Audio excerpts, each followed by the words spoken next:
কার্মা বা কর্মফল। আমাদের অনেকের কাছে এটা একটা মিথ বা রূপকথার মতো হলেও কখনো কখনো রূপকথাও সত্যি হয়। কর্মফলও তাড়া করে এক এক করে সবকিছুর হিসাব নেয়। 2025 সালে নেটফ্লিক্সে মুক্তি পাওয়া এমনই এক Korean suspense thriller K drama কার্মার গল্প বলবো আজকে, যেখানে প্রতিটি ঘটনা, প্রত্যেকটা মৃত্যু যেন প্রকৃতির প্রতিশোধ। সেই শব্দে বুঝতে পারবেন না কার অপরাধে কে এবং কিভাবে শাস্তি পাচ্ছে। পুরোটা গল্পই যেন একটা গোলক ধাঁধার মতো। মৃত্যু, লোভ আর শাস্তির এই খেলায় হারাতে বাধ্য হবেন আপনিও। তাহলে আর দেরি না করে আজকের গল্প শুরু করা যাক। সিরিজের শুরুতেই ফায়ার ব্রিগেডের লোক আসে একটা বিল্ডিং এর আগুন নেভাতে। আগুনের মধ্যে পুড়ে থাকা লাশের মধ্যে তারা একজনকে জীবিত উদ্ধার করে। আহত লোকটিকে হাসপাতালে আনা হলে ডক্টর লি জোন ইয়ন লোকটিকে সময় মতো বাঁচিয়ে নেয়। লোকটা একটু স্টেবল হলে সিনিয়র ডক্টর তার নাম জিজ্ঞাসা করলে সে উত্তর দেয় পার্ক জে ইউং। লোকটির নাম শুনে ডক্টর লি জোন ইয়ন কেমন যেন হকচকিয়ে যায়। দৃশ্য পরিবর্তন হয়ে আগুন লাগার ঠিক 15 দিন আগের ঘটনা আমরা দেখি। এই সিরিজে এক এক সময় অতীত আবার বর্তমানের ঘটনা দেখানো হবে। আমি আপনাদের বোঝার সুবিধার্থে সময়গুলো উল্লেখ করে দিব। যাই হোক, 15 দিন আগের ঘটনায় আমরা একজনকে দেখি যাকে তার বাসা থেকে কিছু লোন শার্কের লোকেরা তুলে নিয়ে যায়। লোন শার্ক হচ্ছে যারা টাকা ধার তো দেয় ঠিকই, কিন্তু সময় মতো কেউ টাকা পরিশোধ করতে না পারলে তাকে মেরে টুকরো টুকরো করতেও দুইবার ভাবে না। যাই হোক, এখানে লোকটি শেয়ার বাজারে অনেক টাকা লোন নিয়ে ইনভেস্ট করে, কিন্তু সময় মতো টাকা দিতে না পারায় ওকে একটা জায়গায় হাত পা বেঁধে আটকে রাখা হয়। যেহেতু এখনো ওর নাম জানানো হয়নি, তাই পুরো গল্পে আমরা ওকে মিস্টার লোন বলেই ডাকবো। যাই হোক, মিস্টার লোনকে গ্যাংস্টার লোকটা স্পষ্ট জানিয়ে দেয় 30 দিনের মধ্যে যদি ও তাদের টাকা পরিশোধ না করে তাহলে ওর অর্গান কেটে ওরা ওদের টাকা উসুল করে নিবে। পাশে আমরা একজন ডক্টরকে দেখি এই অর্গান কাটার কাজ করতে। যাই হোক, এই ড্রামার প্রত্যেকটি সিন খুবই মনোযোগ দিয়ে দেখবেন ও মনে রাখবেন, কারণ প্রত্যেকটা ঘটনা একটা আরেকটার সাথে লিঙ্কড। যাই হোক, মিস্টার লোনকে ওরা মেরে ধরে বাড়ির সামনে এসে ফেলে দেয়। সকালে ও কাজে গেলে বাকি যাদের থেকেও টাকা নিয়েছে তারাও টাকা চাইতে থাকে। মোটামুটি এই ব্যাটার একেবারে গরিব অবস্থা। হঠাৎ মিস্টার লোন দেখে একজন চাইনিজ কোরিয়ান লোক যার নাম জাং গিল রোং টাকার জন্য ওদের মালিকের সাথে কথা বলছে।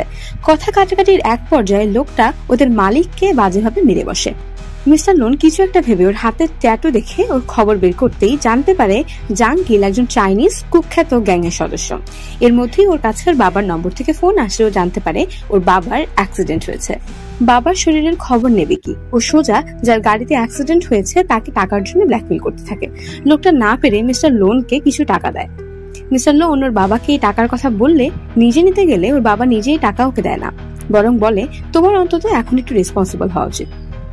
চার্চের নার্স ওর বাবাকে দেখতে আসলে ও উল্টো বাজে কথা বলে চলে যায়। বাহিরে গাড়ির লোকটা ওকে সব চার্জ উঠিয়ে নিতে বললে এবার মিস্টার লোন আরো টাকা চেয়ে বসে, কারণ ওকে তোর বাবা আগের টাকাগুলো দেয়নি। ওর ব্ল্যাকমেইলের মুখে পড়ে লোকটা না পেরে নিজের ক্যারিয়ারের কথা ভেবে আরো টাকা দেয় ওর অ্যাকাউন্টে।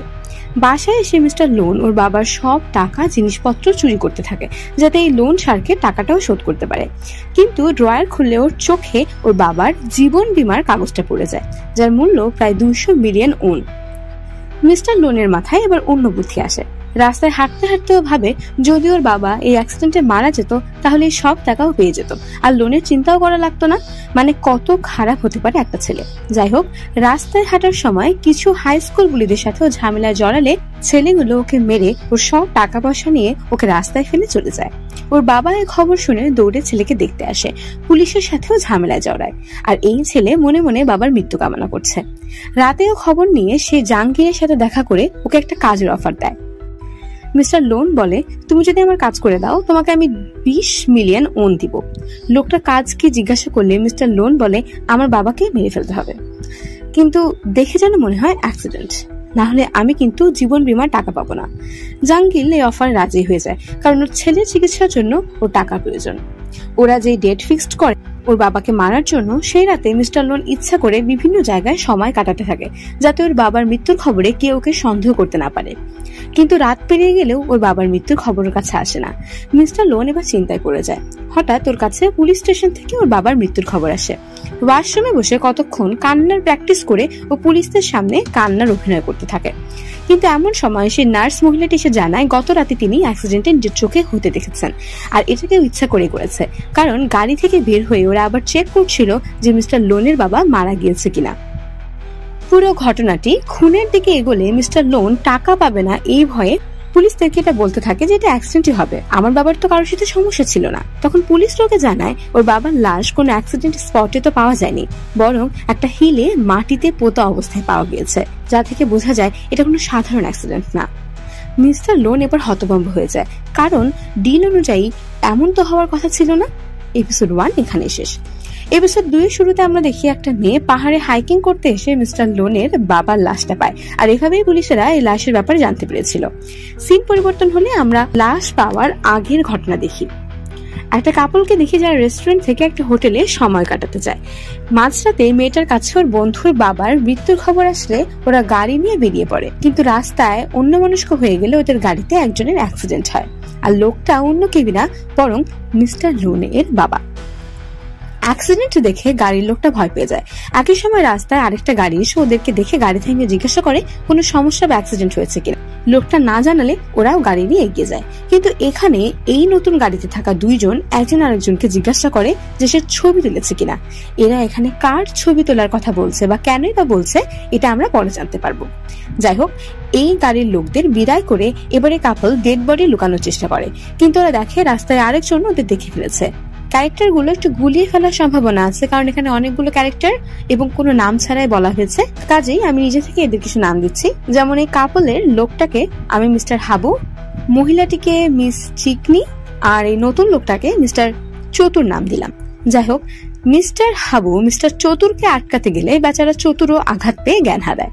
মিস্টার হাবু নিজের রেপুটেশন বাঁচাতে দুইজনকেই পাহাড়ে মাটি চেপা দেওয়ার সিদ্ধান্ত নেয়, কিন্তু রাস্তায় মিস্টার চতুরের জ্ঞান ফিরে আসলে কি করবে বুঝতে না পেরে ওকে টাকার অফার দিয়ে বলে মুখ বন্ধ রাখতে। মাটি খুঁড়ে মিস্টার লোনের বাবার ডেড বডি মাটিতে পুঁতে রেখে ওরা চলে আসে, কিন্তু এবার গাড়িতে আসার পরে মিস্টার চতুর মিস্টার হাবুর কাছে আরো টাকা চায়, না হলে সে পুলিশকে সব বলে দেওয়ার জন্য ভয় দেখায়। না পেরে মিস্টার হাবু মিস্টার চতুরকে টাকা দিয়ে দেয়। পরের দিন মিস্টার হাবু গাড়ি সার্ভিসিং এ দিয়ে গাড়ির ড্যাশ ক্যামের যে মেমোরি কার্ড সেটাও ডাস্টবিনে ফেলে দেয়। ও পরের দিন অফিসে গেলে আমরা দেখি এই মিস্টার হাবু হলো একজন অ্যাকিউপাঞ্চারের ডক্টর, আর সে রাতে যারা গাড়ি নিয়ে এসে ওর ছবি তুলতে চেয়েছিল তারা এখনো লুকিয়ে লুকিয়ে মিস্টার হাবুর সব গতিবিধির উপর নজর রাখছে আর ছবি তুলে রাখছে। অন্যদিকে মিস্টার চতুর মিস্টার হাবুর এই ক্লিনিকেও চলে আসে টাকা চাওয়ার জন্য, এমনকি আস্তে আস্তে ওর ব্ল্যাকমেলের মাত্রা আরো বাড়তে থাকে। নিজেকে বাঁচাতে মিস্টার হাবুও না পেরে টাকা দিয়ে দেয়। এপিসোড 2 এখানে শেষ। এপিসোড 3 আমরা আবার মিস্টার লোনের কাহিনী দেখি। ও যখন ওয়াশরুমে বসে কান্নার প্র্যাকটিস করছিল গত পর্বে, তখন একজন পুলিশ অফিসার টের পেয়ে যায়। মিস্টার লোনের উপর এবার পুলিশটার সন্দেহ হওয়া শুরু হয়। এদিকে নিজের বাবাকে মর্গে রেখে মিস্টার লোন যায় জীবন বীমার টাকা তুলতে। অনেকক্ষণ অপেক্ষা করানোর পর ওকে রুমে ডাকা হলে ইন্স্যুরেন্স কোম্পানির অফিসারকে দেখে মিস্টার লোনের চক্ষু চড়ক গাছ, কেননা এই অফিসারের কেউই না, বরং প্রথমেই যার গাড়িতে ওর বাবার অ্যাক্সিডেন্ট হওয়ায় মিস্টার লোন ইচ্ছা মতো টাকা মেরে দিয়েছিল, এটা হচ্ছে সেই লোক। একেই বলে কর্মফল। সুযোগ পেয়ে লোকটাও মিস্টার লোনের 12টা বাজাতে থাকে, এমনকি জীবন বীমার টাকাটাও আটকে দেয়। এবার বসে ঠেলা। এদিকে হতাশ হয়ে মিস্টার লোন বাবার ফিউনারালের এখানে এসে জানতে পারে একজন এসে ওর জন্য অপেক্ষা করছে। ও গিয়ে দেখে জাঙ্গিল রং এসে বসে আছে। জাঙ্গিল ওর কাছে টাকা চাইলে উল্টো মিস্টার লোন রেগে বলে, আমি আদৌ টাকা পাবো কিনা তা শিওর না, তোমাকে কে বলেছিল লাশ পাহাড়ে পুঁতে আসতে? এখন তো এটা খুন প্রমাণিত হলে আমি টাকাই পাবো না। কিন্তু মারকুটে জাঙ্গিলের কিছুই যায় আসে না। ও স্পষ্ট জানিয়ে দেয় ওর বাবাকে মারতে যেমন ওর হাত কাঁপেনি, ঠিক তেমনি ওকে মারতেও হাত কাঁপবে না। ও যেন দ্রুত ও টাকা দিয়ে দেয়, আর এরপর থেকে যেন ভুলেও জাঙ্গিলের ফোন কাটার চিন্তা না করে। আর বেশি ঝামেলা করলে জাঙ্গিল ওদের ডিলের রেকর্ডিং পুলিশকেও দিয়ে দিবে। অন্যদিকে দূর থেকে ওদের মধ্যে হওয়া হাতাহাতি সকালের পুলিশরা দেখে ফেলে। পুলিশরা কিছু না ভেবেই জাঙ্গিলকে ফলো করতে থাকে আর ওদের ডেরায় পৌঁছেও যায়। জাঙ্গিল বাহিরে বসে থাকলে এই সুযোগে পুলিশটি ভিতরে গিয়ে ওর ভ্যানে ঢুকে তল্লাশি করতে থাকে এবং রেকর্ডারটা খুঁজে পায়। রেকর্ডারটা নিয়ে বাহিরে আসলেই ও জাঙ্গিলের সামনে পড়ে। কথায় কথায় ও হাতে নাতে জাঙ্গিলের হাতে ধরা পড়ে। জাঙ্গিল ভাবে এই লোকটাকে বোধহয় মিস্টার লোনি পাঠিয়েছে রেকর্ডারটাকে নিয়ে যাওয়ার জন্য। কাজেও কিছু না ভেবেই পুলিশটার গলায় দড়ি পেঁচিয়ে ওকে মেরে ফেলে। পুলিশটা মারা গেলেও সারা শরীরে তল্লাশি করে ওর আইডি কার্ড পেলে ও জানতে পারে এটা একটা পুলিশ অফিসার। ভয়ে জাঙ্গিল কাঁপতে থাকে। সামনে তাকিয়ে দেখে সিসিটিভি ক্যামেরাও আছে, তার মানে ও ধরা পড়তে বেশি বাকি নেই। ও দ্রুত কি করবে বুঝতে না পেরে মিস্টার লোনকে পুলিশটির ডেড বডির ছবি পাঠিয়ে একদিনের মধ্যে ওর টাকা পাঠিয়ে দিতে বলে, কারণ ও খুব শীঘ্রই ধরা পড়ে যাবে। আর পুলিশের খুনের মামলায় একবার জড়ালে ওর ছাড়া পাওয়ার কোনো সম্ভাবনাই নেই। এদিকে মিস্টার হাবু গাড়ি সার্ভিসিং থেকে আনতে গেলে সার্ভিসিং এর লোকটা জিজ্ঞাসা করে, আপনার গাড়িতে কি উপর থেকে কিছু পড়েছিল? কারণ সামনে কোনো ভাল্লুক বা বড় প্রাণীর সাথে ধাক্কা লাগলে তো সামনের জায়গাতেও দাগ থাকার কথা, কিন্তু এমন কিছুই আমরা পাইনি। এ কথা শুনে এতক্ষণে মিস্টার হাবুর মাথায় বুদ্ধি খোলে। ও ডাস্টবিন থেকে ড্যাশ ক্যামের ভিডিওটা খুঁজে বের করে চেক করলে দেখতে পায় সেদিন রাতে ওর গাড়িতে মিস্টার লোনের বাবার অ্যাক্সিডেন্টই হয়নি, বরং কেউ উপর থেকে তার বডিটা ওদের গাড়ির উপর ফেলেছিল। আর সেই লোক আর কেউই না বরং মিস্টার চতুর, যে এতক্ষণ ধরে নাটক করে যাচ্ছিল টাকা চাওয়ার জন্য। মিস্টার হাবু সব জেনে রাগে ফুসতে ফুসতে নিজের প্রেমিকাকে ডেকে পাঠায়। মিস চিকনি আসলে ও চিকনিকে নিজের গাড়িতে উঠতে বললে মিস চিকনি উল্টো ওকে তার গাড়িতে উঠতে বলে, কারণ সেদিনের অ্যাক্সিডেন্টের পর থেকে ও হাবুর গাড়িতে উঠার সাহস পাচ্ছে না। যাই হোক, ভোলা হাবু মিস চিকনির গাড়িতে উঠে এক নাগারে সব বলতে থাকে। তখন মিস চিকনি হঠাৎ ওকে জিজ্ঞাসা করে, আচ্ছা আমরা যে ওই সময় ওই রাস্তা দিয়ে যাব, এটা ওই লোকটা কিভাবে জানলো বলো তো? মিস্টার হাবু বলদের মতো কিছুই বুঝতে না পারলে আমরা দেখি মিস্টার চতুর একদম বেশভূষা বদলে মিস চিকনির গাড়িতে অনায়াসে ওঠে, আর দুইজনে মিলে এবার মিস হাবুকেই অজ্ঞান করে দেয়, আর ওর বডি মাটিতে পুঁতে ফেলার জন্য ওদের পরিত্যক্ত স্কুল বিল্ডিং এ নিয়ে যায়। এদিকে মিস্টার হাবুর উপর যারা নজর রাখছিল তারাও কয়েকটা ছবি তুলে ওদের পিছু করতে থাকে। লোকেশনে পৌঁছে মিস চিকনি আর মিস্টার চতুর মাটি খুঁড়তে থাকলে এমন সময় হাবুর জ্ঞান ফিরে। প্রচন্ড রাগে মিস্টার হাবু গাড়িতে সিট বদলে সোজা গাড়ি চালিয়ে মিস চিকনিকে ধাক্কা দিয়ে 2 ঘন্টা করে ফেলে। এরপর চিকনি মারা গিয়েছে কিনা সেটা চেক করতে গাড়ি থেকে বের হয়। পাশেই পড়ে থাকে মিস্টার চতুর, যার কিচ্ছু হয়নি, কিন্তু এদিকে মিস্টার হাবুর কোনো খেয়ালই নাই। এজন্যই এর নাম হাবু রেখেছিলাম, উপযুক্ত একেবারে। হাবুকে মিস্টার চতুর মারতে আসলে ও বারবার প্রাণ ভিক্ষা চাইতে থাকে আর বলতে থাকে, তোমাকে আমি আরো টাকা দিব, আমাকে ছেড়ে দাও। কিন্তু এত কিছু হওয়ার পরে মিস্টার চতুরের আর ধৈর্য থাকে না, দুবার চিন্তা না করে ও শোফেল দিয়ে কুপিয়ে মিস্টার হাবুকে মেরে ফেলে। আর এই ছবি পিছন থেকে কেউ একজন তুলে নেয়। এখানে দুইজনের মৃত্যু হলো। মিস্টার হাবুর মৃত্যু কোন কাজের কর্মফল সেটা আমরা পরে জানবো। আপাতত মিস চিকনির অতীত জেনে আসা যাক। স্কুলে থাকতে একবার ম্যাগাজিনে মিস চিকনির মডেল হওয়ার কথা থাকলেও ভালো পারফরমেন্সের জন্য তারই ক্লাসমেট লি জু ইউন এই সুযোগ পায়। হ্যাঁ, ঠিকই ধরেছেন, প্রথম পর্বের ডক্টর লি জু ইউন। হিংসায় সহ্য করতে না পেরে তখন মিস চিকনি ওকে অনেক বুঝিয়ে একটা ব্লাইন্ড ডেটের জন্য রাজি করায়, আর সেই রাতেই মেয়েটা গ্যাং রেপের শিকার হয়। তাও ঠিক সেখানেই যেখানে আজ মিস চিকনি গাড়ি চেপা পড়ল। একটা পাপের হিসাব মিলল এতক্ষণে। মনে রাখবেন, এই সব ঘটনাই আগুন লাগার আগের ঘটনা, মানে অতীতের কাহিনী। বর্তমানে আমরা দেখি রাতে সেই অন্ধকার অতীতের স্বপ্ন দেখে ডক্টর লি এর ঘুম ভাঙে। সেই অতীত তাকে এখনো তাড়া করে বেড়ায়। এপিসোড 3 এখানেই শেষ। এপিসোড 4-এ আমরা আবার বর্তমানে ডক্টর লি কে দেখি। পেশেন্টদের সাথে ডিল করার সময় একজন ডিটেকটিভের সাথে তার পরিচয় হয়। এরপরে যখন ডক্টর লি আগের দিনের বার্নের পেশেন্টকে চেক আপ করতে যায়, তখন সে প্রথমবারের মতো পেশেন্টটির নাম পার্ক জে ইউন জানতে পারে আর হকচকিয়ে যায়, যেটা আমরা প্রথম পর্বে দেখেছিলাম। ডক্টর লি এর এমন অস্বাভাবিক আচরণ তার কলিগ ও প্রেমিক ডক্টর ইউন টের পায়। তিনি ডক্টর লি কে কি হয়েছে বারবার জিজ্ঞাসা করলেও ডক্টর লি কথা এড়িয়ে যায়। নিজের রুমে এসে লিজুন জোরে জোরে নিঃশ্বাস নিতে থাকে। হাসপাতালের ডকুমেন্টস থেকে লোকটা আসলেই পার্ক জে ইউন কিনা সেটা জানার চেষ্টা করে। এমন সময় ডক্টর ইউন এসে এই পেশেন্টের ইনফরমেশন দেখে পেশেন্টটি ডক্টর লিজুনের পরিচিত কিনা এটা জিজ্ঞাসা করলেও এবারও ডক্টর লিজুন কথা এড়িয়ে যায়। ডক্টর লিজুন কোনো খবর বের করতে না পারলে সকালে পরিচয় হওয়া ডিটেকটিভের কাছে যায় ও ডিটেকটিভকে 3 জনের তথ্য বের করতে বলে, যারা স্কুলে থাকতে ওকে গ্যাংরেপ করেছিল। ও শুধু বলে বর্তমানে এই 3 জন কি করছে ও শুধু এতটুকুই জানতে চায়। ডিটেকটিভের অফিস থেকে বের হওয়ার সময় ওকে ক্রস করে 2 জন ডিটেকটিভের অফিসে আসে, আর এই 2 জন আর কেউই না বরং প্রথম থেকে মিস্টার হাবুকে 24 ঘন্টা যারা ফলো করতো তারা। তার মানে মিস্টার হাবুকে কেউ ফলো করতে বলেছিল এই ডিটেকটিভ এজেন্সিকে। এদিকে ডিটেকটিভ লোকটা ডক্টর লি এর বলা 3 জনের খবর বের করতে কাজ শুরু করে দেয়, এমনকি লিঙ্ক কাজে লাগিয়ে সে খবর বেরও করে ফেলে। অন্যদিকে ডক্টর লি এই পার্ক জে ইউনের কেবিনে এসে সেই রাতের ঘটনার কথা মনে করতে থাকে। মিস চিকনি ওকে ছোটবেলায় পার্ক জে ইউনের সাথেই ব্লাইন্ড ডেটের ব্যবস্থা করে দিয়েছিল। পুরোটা সময় পার্ক জে ইউন ওর সাথে থাকে। শেষে এমন একটা নাটক সাজায় যেন ওদের উপরে কেউ হামলা করেছে। ভিকটিম ওরা দুজনেই, কিন্তু তদন্ত করে পুলিশ ডক্টর লিকে জানিয়েছিল এই সব প্ল্যানের পিছনে আর কেউই না বরং পার্ক জে ইউন ছিল। অর্থাৎ ডক্টর লি এর সাথে হওয়া ঘটনার আসল মাস্টার মাইন্ড ছিল এই পার্ক জে ইউন। ঘটনা আবার বর্তমানে আসলে আমরা দেখি ডিটেকটিভটি ডক্টর লিকে ফোন করে এই কেসের 3 জনের ব্যাপারে জানায়। তিনি জানান ওই 3 রেপিস্টের একজন জেলে থাকতে গলায় দড়ি দিয়ে আত্মহত্যা করেছে, আরেকজন অতিরিক্ত ড্রাগস নিয়ে মারা গিয়েছে, আর পার্ক জে ইউন এখন পাজুতে থাকে। তিনি ডক্টর লিকে আরো বলেন, আমি কখনো কর্মফলে বিশ্বাস করতাম না, কিন্তু বাকি 2 জনের শেষ পরিণতি দেখে আমার এখন বিশ্বাস করতে ইচ্ছা করছে। পার্ক জে ইউনের পাজুতে থাকার কথা শুনে ডক্টর লি পেশেন্টটিকে আর জেরা করে না সেদিনের ঘটনা নিয়ে, কারণ ও ভাবে হয়তো এই পার্ক জে ইউন আগের পার্ক জে ইউন না। খুশি হয়ে ও ক্যাফেটেরিয়াতে ডক্টর ইউনকে রাতে একসাথে ডিনারের কথা বলে। ডক্টর ইউনও রাজি হয়। ডক্টর লি ডক্টর ইউনকে জিজ্ঞাসা করে ডক্টর ইউন প্রায় কোথায় যায় সব প্ল্যান ক্যান্সেল করে। ডক্টর ইউন বলে, দেখো আমার তো অন্তত একটা বাড়ি থাকা উচিত, তাই কেউ আমাকে বাসায় গিয়ে দেখে আসতে বললে আমি চেক আপ করে দিয়ে আসি। এর মধ্যেই ডক্টর লি এর কাছে ডিটেকটিভটির আবার একটা কল আসে। তিনি ডক্টর লিকে জানান, আমার একটা ইনফরমেশনে ভুল হয়েছে ম্যাডাম, পার্ক জে ইউন পাজুতে না বরং এখন আপনার হাসপাতালেই ভর্তি। এই কথা শুনে ডক্টর লি আবার রেগে যায়। ও পার্ক জে ইউনের কেবিনে ঢুকতে যাবে, এমন সময় পুলিশ আসলে ও আর যেতে পারে না। পুলিশরা পার্ক জে ইউনকে জিজ্ঞাসা করে যে এই আগুন লাগার ঘটনা কিভাবে ঘটেছিল। ও উত্তর দেয়, ওকে কিডন্যাপ করে নিয়ে কেউ একজন হাত পা বেঁধে ও সারা শরীরে কেরোসিন ঢেলে আগুন লাগিয়ে দিয়েছে। ও আর কিছুই জানে না। পুলিশরা ওকে ফিঙ্গারপ্রিন্ট দিতে বললে ও ওর পুড়ে যাওয়া আঙ্গুলগুলোকে দেখায়।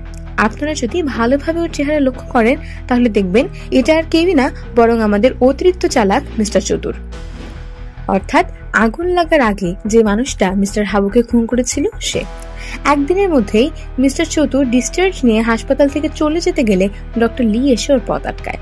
ডক্টর লি ওকে জিজ্ঞাসা করে ও কেন ছোটবেলায় ডক্টর লি এর সাথে এমন একটা কাজ করেছিল, কিন্তু মিস্টার চতুর ডক্টর লিকে চিনতেই পারে না। ডক্টর লি এতে আরো রেগে যায়। ও বলতে থাকে, আমার সব শেষ করে তুই কিভাবে আমাকে ভুলে গিয়েছিস।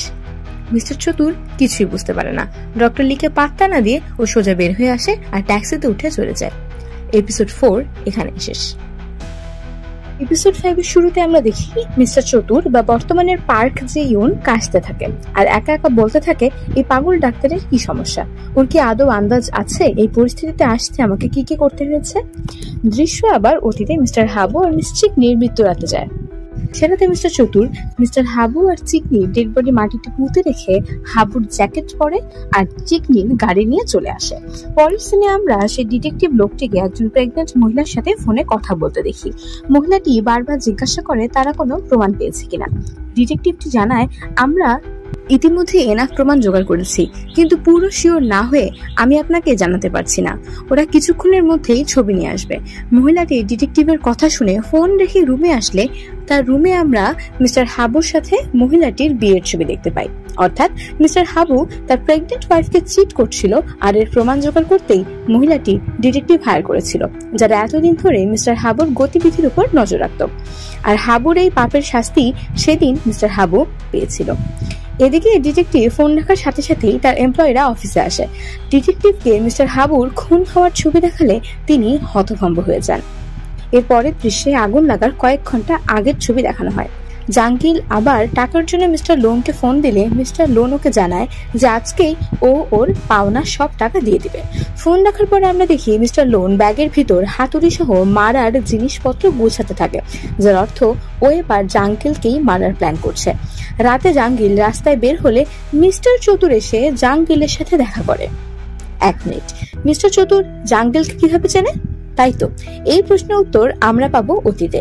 এবার মিস্টার চতুরের জীবন সম্পর্কে আমরা সব জানতে পারবো। মিস্টার চতুর ফ্রড কেসে জেলে ছিল। তখন 2 বছর ওখানে থাকাকালীন ওর সাথে জাঙ্গিলের পরিচয় হয়। জেল থেকে ছাড়া পাওয়ার দিনে চতুর জাঙ্গিলকে নিজের ফোন নাম্বার দিয়ে আসে, যে কোনো কাজ হলে আমাকে কল দিও। এদিকে জেল থেকে বের হয়ে মিস চিকনির সাথে ওর দেখা হয়। ওদের কথা থেকে বোঝা যায় ওরা স্কুল লাইফ থেকেই একসাথে কাজ করে।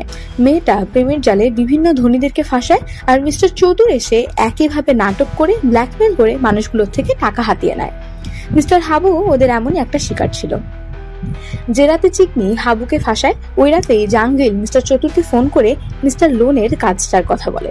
ওরা এখানে প্ল্যান করে মিস্টার লোনের বাবাকে তো ওরা মারবেই, কিন্তু টাকা দেওয়ার সময় মিস্টার লোনের থেকে জীবন বীমার সব টাকাই ওরা মেরে দিবে, মানে লাভের উপর লাভ করার পরিকল্পনা। জাঙ্গিলের সাথে মিলে চতুর সে রাতে মিস্টার লোনের বাবাকে খুন করে। ভদ্রলোক সেদিন চার্চে নিজের ছেলের করা পাপের জন্য প্রায়শ্চিত্ত করতে এসেছিল। তার ছেলে মিস্টার লোন কি পাপ করেছে তা আমরা খুব শীঘ্রই জানতে পারবো। সে রাতে তিনি দ্রুত চার্চ থেকে বেরিয়ে যান, কিন্তু ওই রাতেই তার জন্মদিন থাকায় চার্চের মহিলাটি লোকটিকে কেক দেওয়ার জন্য তার পিছু পিছু আসে আর অ্যাক্সিডেন্টের কাহিনী দেখে ফেলে, যা সে পরে পুলিশদেরকে জানিয়েছিল। মিস্টার চতুর তখন জাঙ্গিলকে গাড়ি থেকে বের করে অন্য প্ল্যান করে। মিস চিকনিকে ফোন করে সব শিখিয়ে দেয় আর বলে নির্দিষ্ট রাস্তা দিয়ে গাড়ি চালিয়ে আসতে। ওরা আসতে থাকে আর মিস্টার চতুর জাঙ্গিলের জ্যাকেট পরে পিছে করে মিস্টার লোনের বাবার লাশকে ব্রিজের উপর তুলে নিয়ে আসে। একদম সময় মতো মিস্টার হাবুর গাড়িতে লাশটা ফেলে, যেটা আমরা একদম প্রথম সিনে দেখেছিলাম। পরের দৃশ্যে আমরা আবার আগুন লাগার কয়েক ঘন্টা আগে দেখি, যখন মিস্টার চতুর জাঙ্গিলের সাথে দেখা করেছিল। গাড়িতে বসে জাঙ্গিল আর চতুর প্ল্যান করতে থাকে কিভাবে টাকা নেবে। মিস্টার লোন আসলে জাঙ্গিল মিস্টার লোনের গাড়িতে ওঠে আর মিস্টার চতুর ওদের গাড়িকে ফলো করতে থাকে। এদিকে পুলিশেরা সে মৃত পুলিশ অফিসারটির লাশ পায়।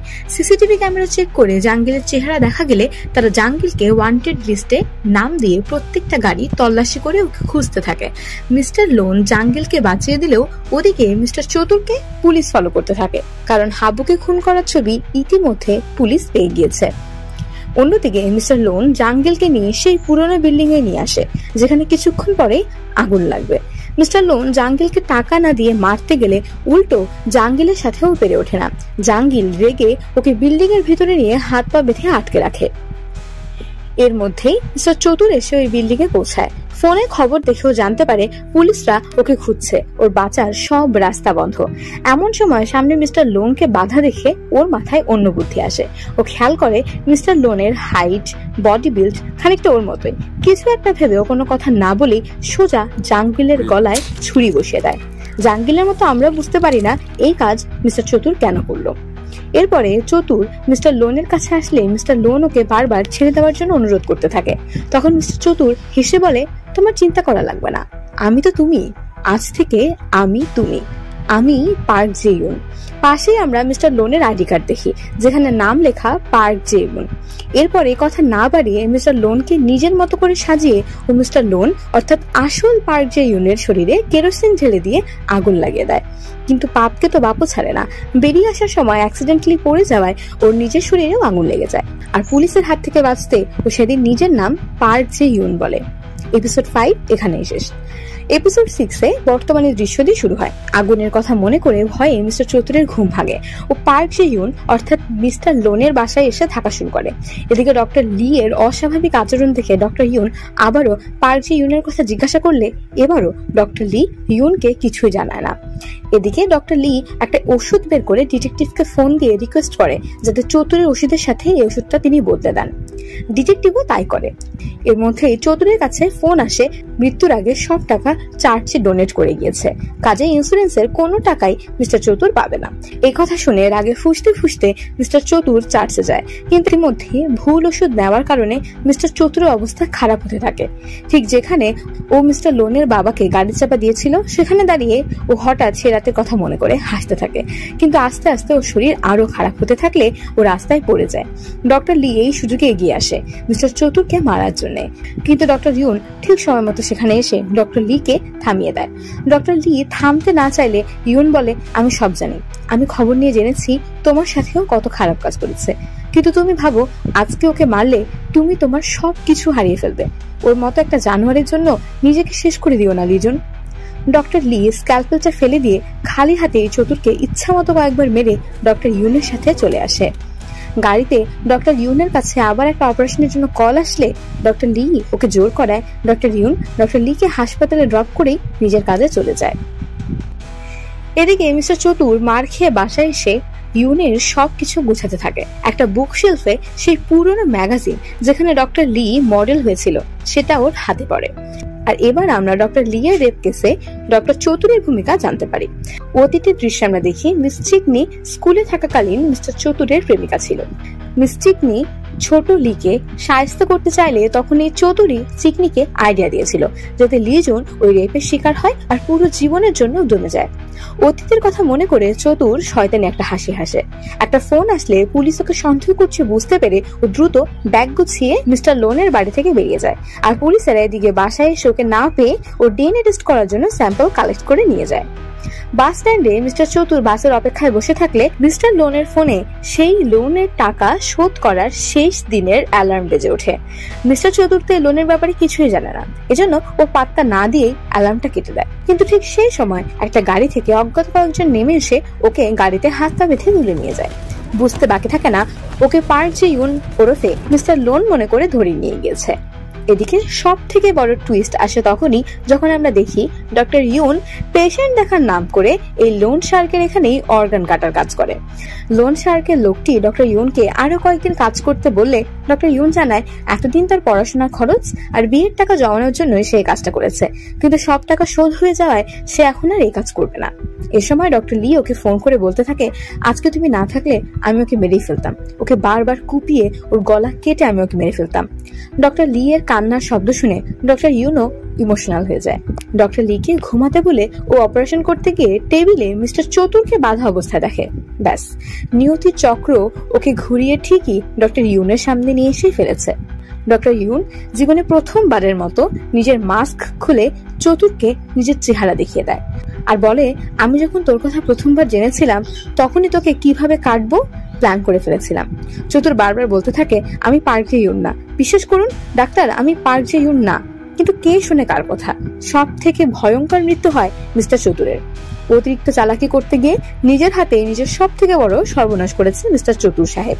এরপর আর কি, এরপর ডক্টর ইউন আর কখনো এইসব কাজ করেনি। ফাইনালি ডক্টর ইউন আর ডক্টর লি হ্যাপি। অতীতের সব বেড়াচাল ভুলে ডক্টর লি জুন আর ডক্টর ইউন তাদের সুন্দর জীবনের দিকে পা বাড়ায়। ডিএনএ রিপোর্ট আসলেও ডক্টর লি এখন আর কিছুই জানতে চায় না, কারণ সে অতীত পিছনে ফেলে এসেছে।